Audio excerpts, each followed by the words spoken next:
Hey, what's up? It's your girl Neek, and you're tuned in to Neek at Night. And tonight we're going to be talking about Laura Govan getting into a heated debate or argument with her father about him saying that he needed proof that she was touched as a child, as if her word was not good enough. It was very crazy and very extreme, and we're going to get to that in a bit.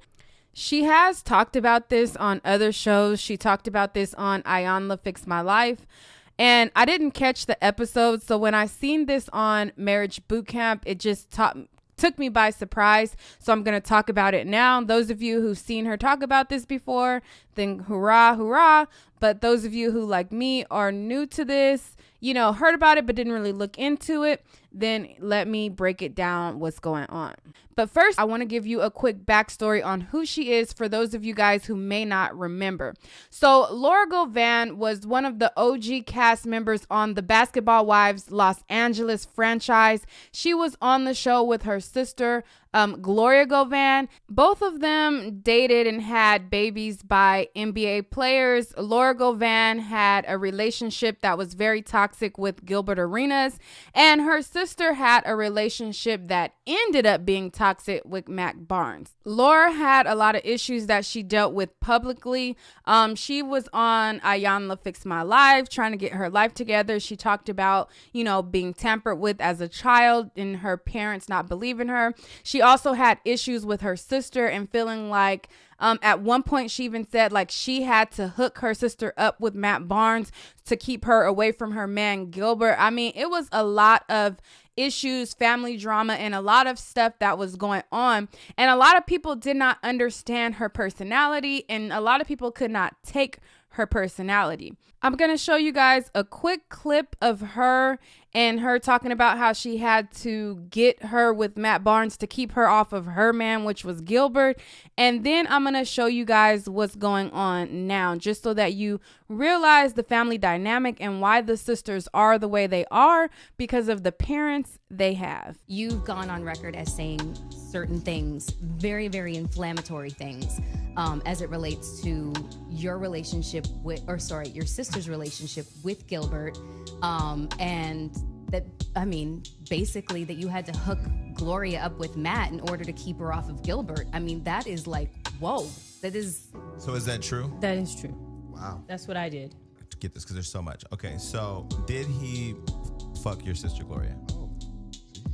That's a fact. Either, I don't know. I'm gonna just go through what I've heard. Because it sounds. Hold on. There's just so many things. Yeah. Like, I just want to know where to start. I think that there's answers that don't have to be a yes or a no when it is what it is.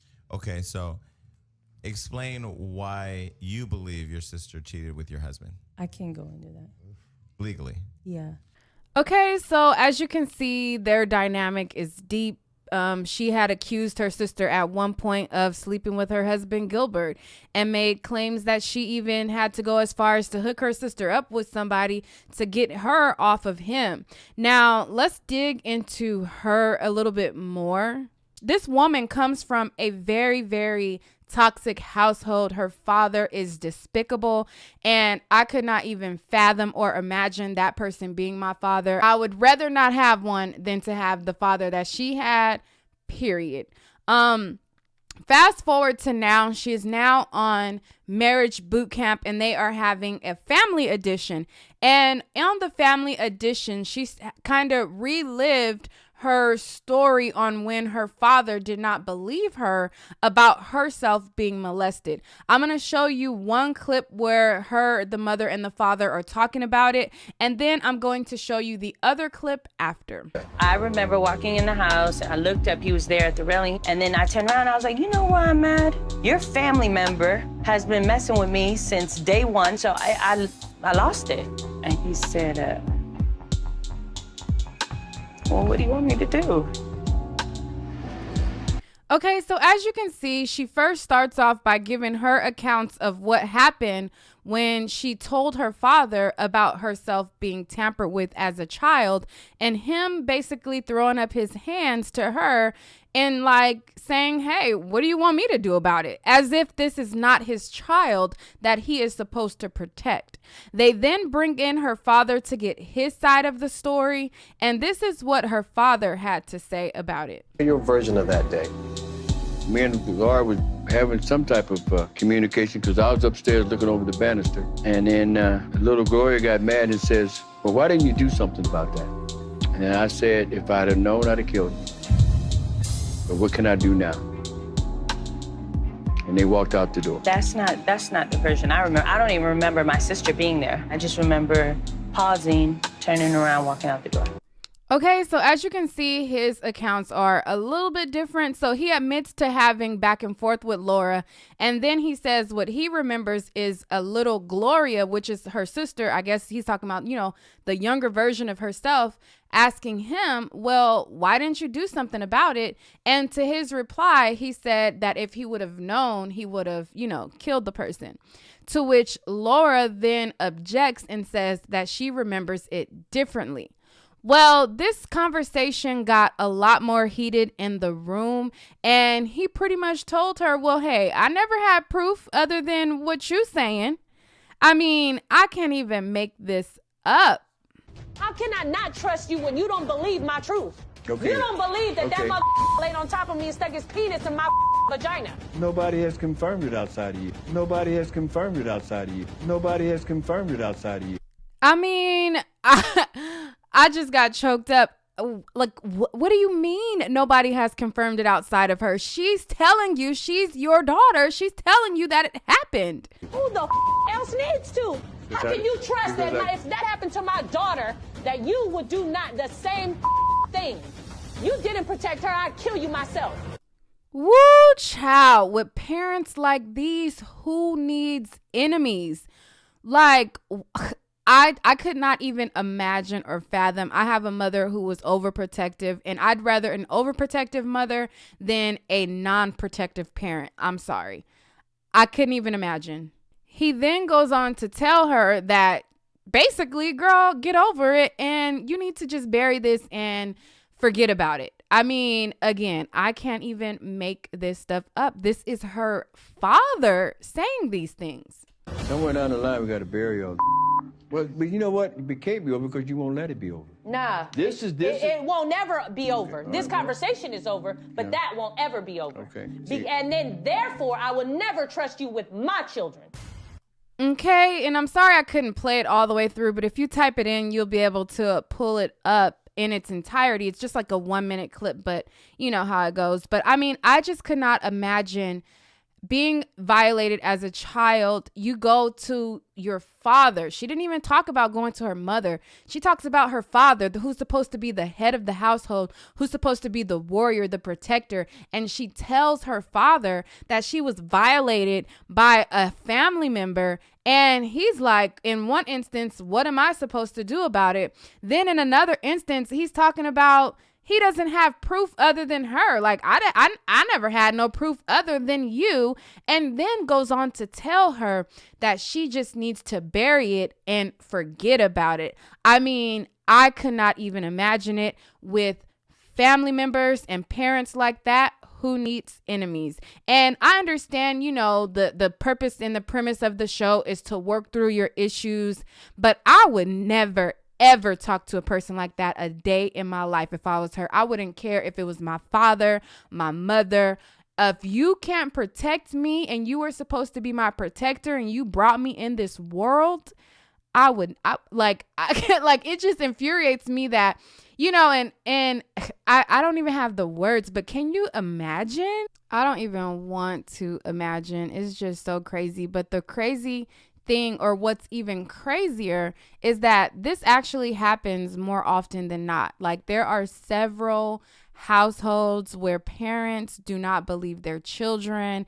They stay in these relationships. A lot of times it happens when the mother gets a new man and the man starts messing with the child, and the child tries to tell the mom, and the mom don't believe them. I have a situation like this in my family where my cousin went through this with her mom, and her mom pretty much chose her man over her and didn't believe her and stayed with him until he went on to another child and tried to, try another child. And it just is crazy.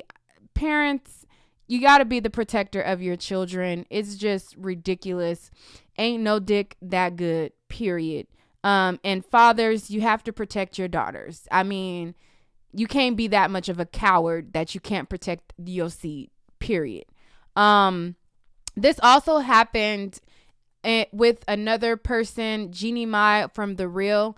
She disclosed her relationship with her mother and how her mother did not believe that she was being tampered with by her, I think it was her cousin I think it was her cousin. And her mom didn't believe her and basically told her verbatim, like, I don't believe you. I don't believe he would do something like that, and pretty much chose him over her. She opened up about this in a video, and I'm going to share clips with you guys in case you don't remember. Here it goes. It was the first time I've ever seen a grown man and what he looked like. Still 9 years old.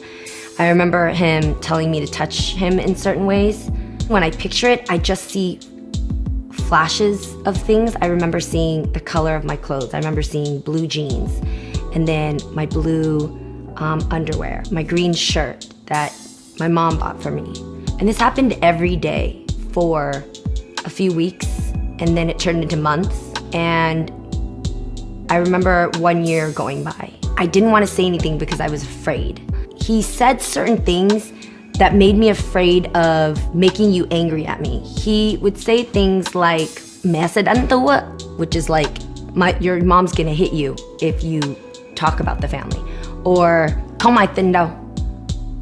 Nhiều người nghĩ là con gái điên lắm, which is like, nobody's gonna believe you. People think little girls like you are crazy. I would just come home and go to my room, and I just kind of knew that he would come in at some point. And there was nowhere in my house to run to. This went on for a long time, for a few years. What you trying to say?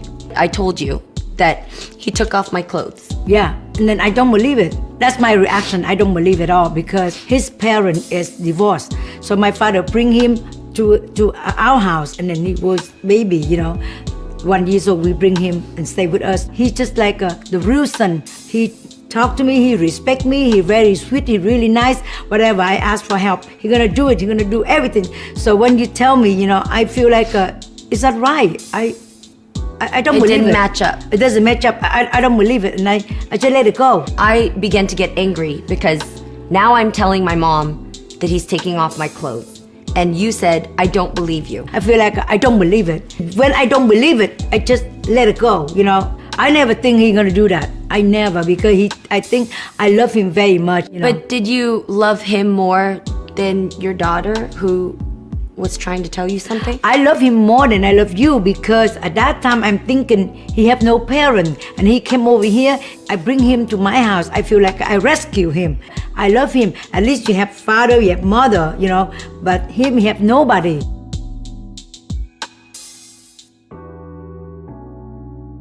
This is something I wanted to bring to my channel because if it can open up a parent's mind to save their child, it's worth it.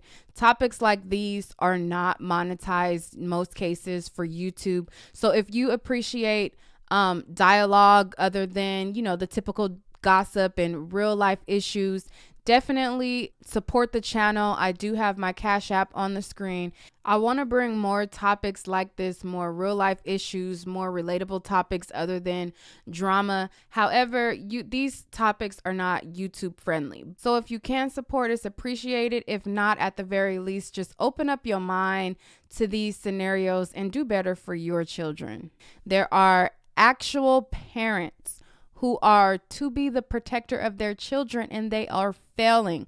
Now, parenting does not come with a manual. There is no user guide. There is no user manual to direct you to have the perfect child or be the perfect parent.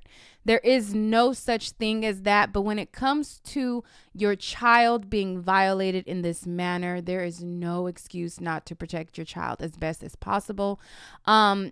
And I mean, I understand there are some children who have vindictive behaviors where, you know, there are those like rare cases where the child could be a liar. But even if that is the case, still do your part as a parent. You know, even if you feel like they might not be telling the truth, tell a counselor, an official, let it be investigated, like still go through the process no matter what, because at the end of the day, this is your child. You are to protect them. And I couldn't even imagine a situation like this ever. I have an overprotective mom, and you know, I talked to you guys in the video about T.I. how my mother forced me to get my hymen checked, and as violated as I felt about it, and how I feel like it's wrong to do so, I would definitely prefer that my mother is proactive in trying to make sure nobody is violating me than a mother who does nothing about it if it actually was to happen. You know what I mean? But I want to know what you guys think about this. Let's talk about it down below. What do you think about Laura Govan's father telling her, well, hey, you know, I don't even have any proof outside of you that it actually happened? What do you guys think about that? Let's talk about it down below. How can I not trust you when you don't believe my truth? Okay. You don't believe that Okay. that laid on top of me and stuck his penis in my vagina. Nobody has confirmed it outside of you. Who the else needs to?